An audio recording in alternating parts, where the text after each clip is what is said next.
How long do you think it's going to be before they make the announcement that we've had contact with outer space and they call for what? Never. You don't think so? No. I used to think so. I used to think they were getting us prepared, but I have no doubt now that they never intended to, and I fully agree with them. Now, 5, 6, 7 years ago, you know, I was going on the lecture, hey, you gotta listen to this, you gotta see what's going on. Now, I know they were right. I mean, mankind is not and will never be ready for this kind of information. Sure, it's interesting for you and me and you know, a very small segment of society, and it's tremendously interesting, but no way should the public ever be told about this. What do you think would happen if they were? It would probably cause problems that the governments of the world are not equipped to handle. The basic issue is religion. John, how many world records did you hold? 17? 17. 17. They've all been broken. Most of them have been broken because of the new airplanes that have come out. Yeah. I'm hearing rumors at Area 51 that there's at least one live alien living there. There definitely is one live alien, regardless of what Bob says today. Yeah. We're talking about Bob Lazar.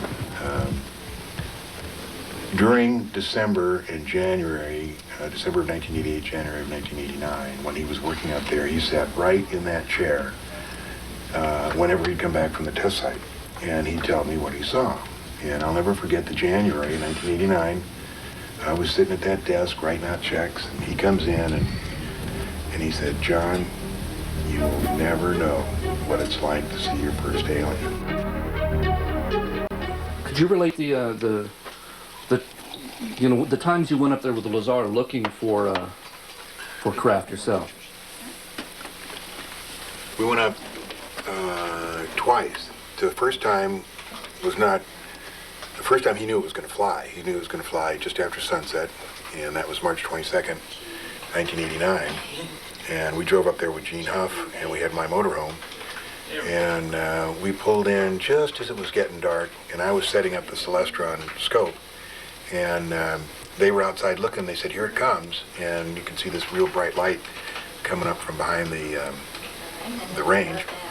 So I got the Celestron scope hooked up and got it focused in, and had, you know, like maybe about 15, 20 seconds. I don't have the scope here, but it's 8 inches, and it's a huge scope, and the disc, you know, pretty much filled the field of view, and it was tilted like about 30 degrees. It was kind of yellow-orange, and it was kind of diffusing, and I just saw it just as it started to go back down the mountain. And we waited a couple hours that night and didn't see it again. The next Wednesday night was March 29th, and I was on a flight with American Transair stuck in Minneapolis. And that's the night I phoned Bob and said, "What's going on?" He said, "We're going fishing." And I thought, oh, neat. And that was his code word for we're going up to Groom Lake. Well, several weeks later, when they took him up to Indian Springs with a gun pointed in his head, they said, "Oh, that comment about going fishing, boy, it sure took us a long time to figure that out." They were pretty sarcastic over it. You know, they were taping both our phones here. Anyway, that was the night that they got the film of the saucer stitching its way across the sky, the night sky that George Knapp and a few others used. Incidentally, the first night we were so excited that the video camera stayed right on the bumper of the motorhome. It didn't get pointed at it.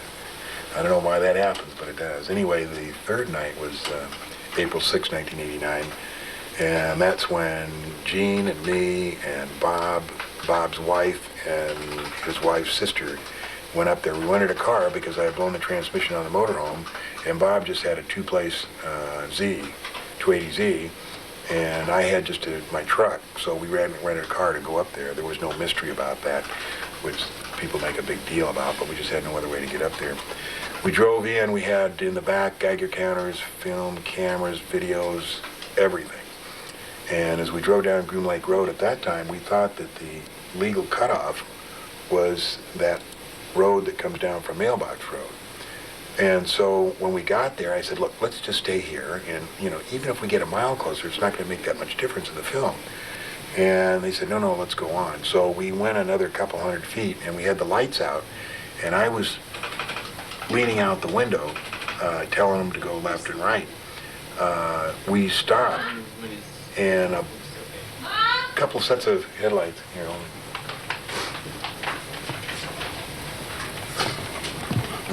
As we stopped, a couple sets of headlights came on in front of the vehicle, and we decided to run because I thought we were in illegal territory. As it turns out, we weren't, and we could have all avoided a lot of trouble. And Bob never would have lost his job, and I never would have lost mine if we'd have just, you know, sat there and let them walk up to us. But the fact is, we thought we were in illegal territory, and we turned around. We started going 90 miles an hour down the road with them in hot pursuit. We almost made it to the highway, but they had sent another Bronco around and cut us off. And when we saw him coming down the road, we stopped. Bob ran out in the desert. I jumped out and started setting up the telescope, and that's when the first Bronco came to a halt. And I ran up and threw my hands against the top of the car, and I said, you know, holy smokes, you guys aren't dopers, are you? You scared the hell out of us out here.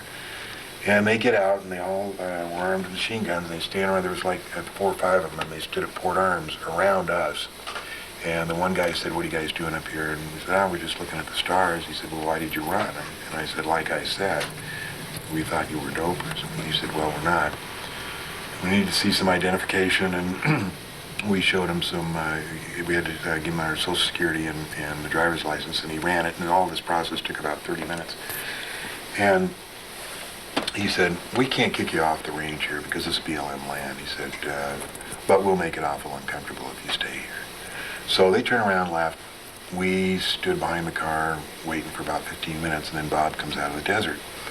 And we start talking about all the stuff that we'd done, the 3 weeks before, the 2 weeks before, all the stuff that we had done that night, all the preparation, everything, not realizing that all the time they had just gone about maybe 100 meters down the road and were filming us in infrared and listening to us with a parabolic microphone, all of which was made readily apparent to Bob the next day when he was taken up to security. But anyway, we had no idea this was going on, even though there were several real good clues. And one was, one of the guys down there dropped a scope. And we not only heard it, but we saw it, and we saw a cigarette. But nobody ever decided, you know, I don't even know why we didn't go down and investigate. But the fact is we didn't. So anyway, we packed up our stuff and went out on the road. And as we got to the highway, we were stopped by the Lincoln County Sheriff, Doug Lamoureux, who has since become a good friend. And he kept us there for an hour. He wanted to see in the trunk, but we wouldn't let him in there, mainly because that was where the gun was that Bob had taken out in the desert. But anyway, it seems that Lamoureux knew exactly what was going on. He wanted to know why there was 5 people in the vehicle now and only 4 on the test site, and he wanted to know where the gun was. So obviously there was communication between the security forces on the test site and the sheriff. Anyway, we stood there for an hour. Nobody said anything. And finally, to bring this all to a halt, Bob decided to confess that it was his gun, and it was in the trunk. And I saw him walking to go ahead and do it. And at that split second, Doug said, okay, look, here's what we're going to do. I've been advised to release you guys, but we don't want to ever see you here again, ever. And he let us go. And it was a real quiet ride home that night. And the next day, Bob's boss, Dennis Mariana, called him up and said, Bob, I'm going to pick you up. Don't go to the airplane. Meaning don't go to the EG&G.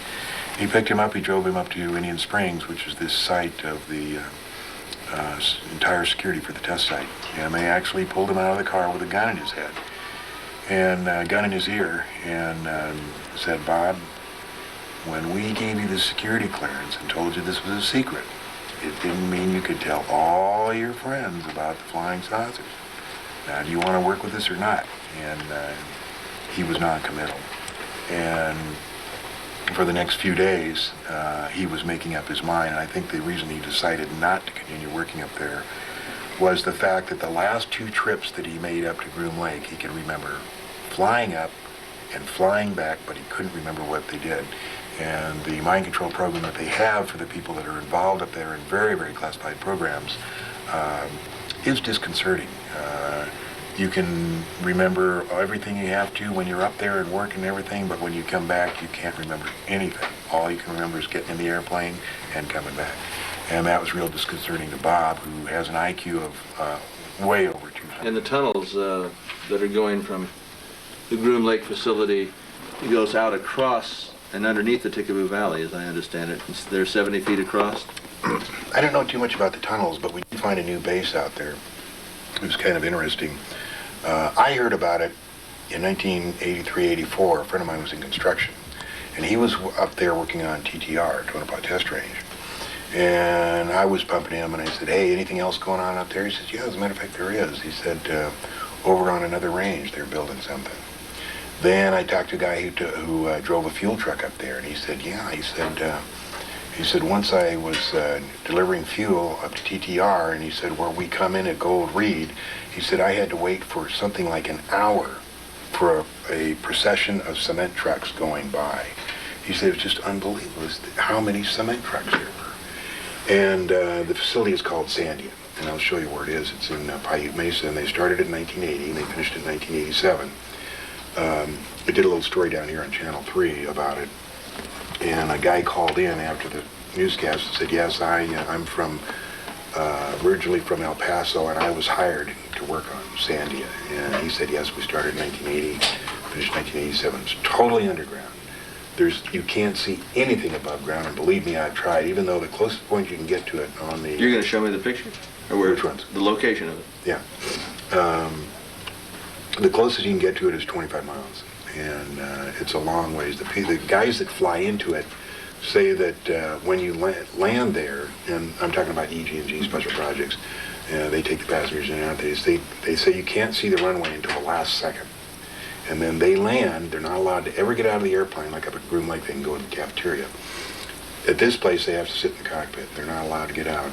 When the passengers get out, he said they just go behind a little knoll and disappear. I'm sure there's stairways or whatever, but there's nothing. You can't see anything up there. It's very well hidden. And during the Gulf War, a friend of mine talked about it. I think this technology of hiding runways came about in 1980 because I heard about it then, but I didn't have any examples during the Gulf War. During the Gulf War, I worked for a cargo company that did a lot of flying into the Gulf. And although this didn't happen to me, it happened to a friend of mine where he got down to Cairo and got just south of Cairo about 100 miles and got vectored by the American Airwax for delivery of what was in the airplane.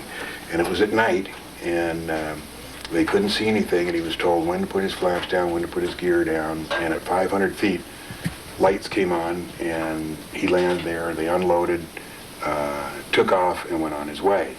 Since we navigate by inertial guidance, he knew exactly where he was, and he had occasion, like a week later, to come over the same spot, and it was just the middle of the desert. There wasn't a trace of anything, nothing. So they have really good capability of hiding runways. Now, people think Groom Lake is a one-of-a-kind facility, and it is a very big secret facility. But like in 1980, there was 30 other what they call AXOs, aircraft access only. You can't drive in it.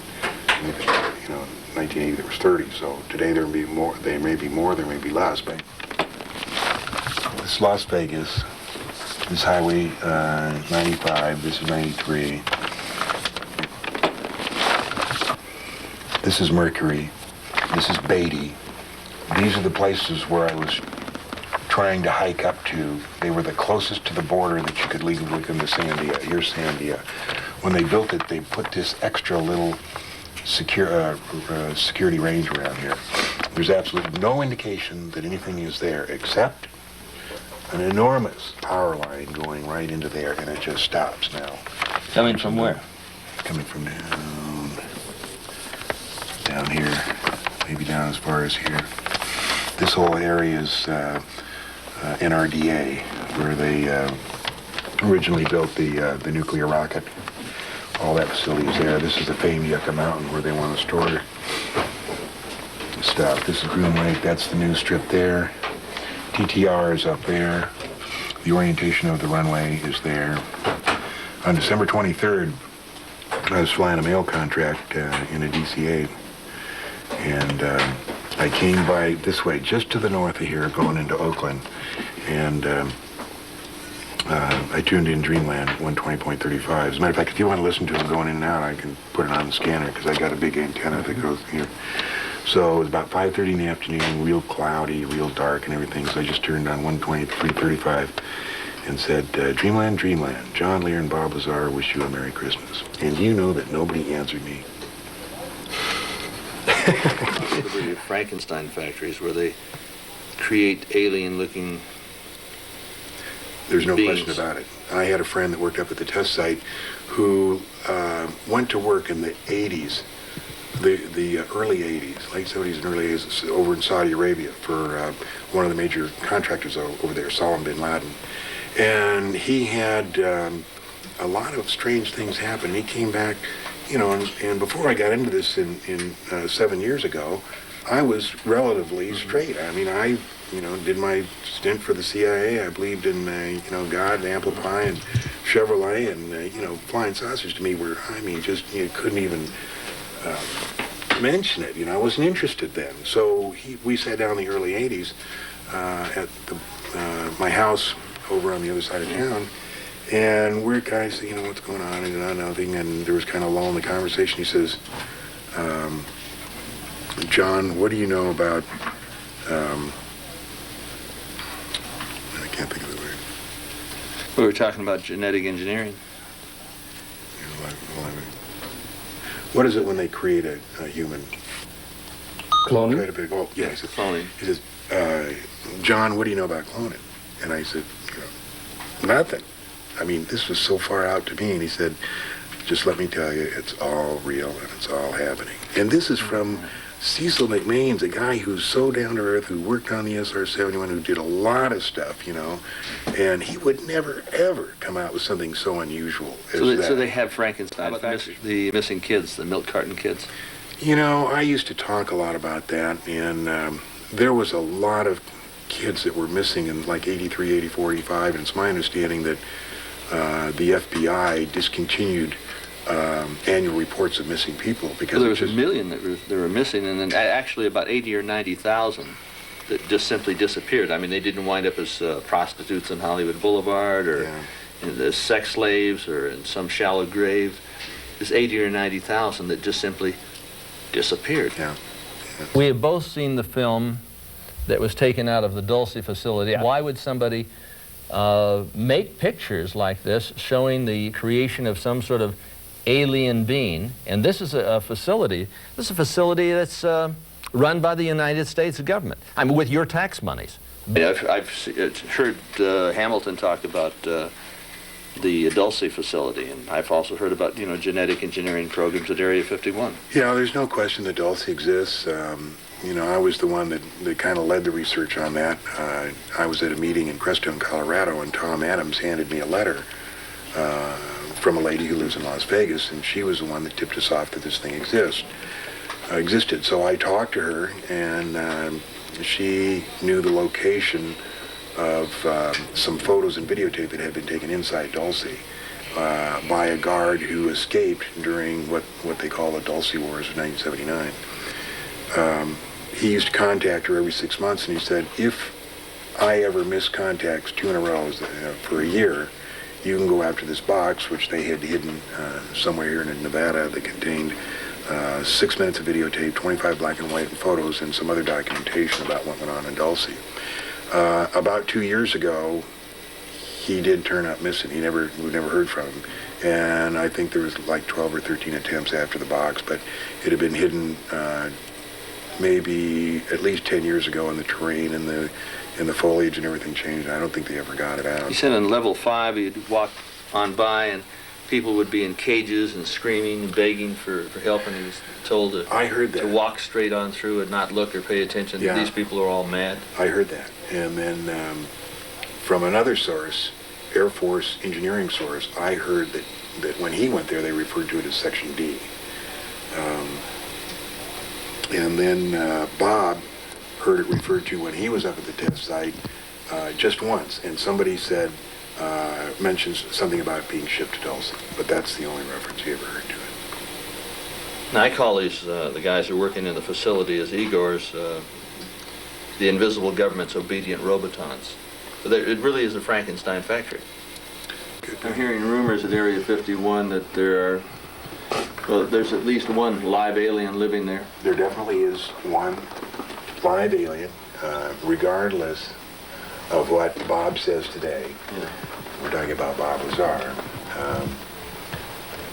During December and January, December of 1988, January of 1989, when he was working up there, he sat right in that chair whenever he'd come back from the test site, and he'd tell me what he saw. And I'll never forget the January 1989. I was sitting at that desk writing out checks, and he comes in, and he's a little fidgety. And after the first night that he got back from the test site, we never discussed anything in this room because they seemed to know everything that was going on.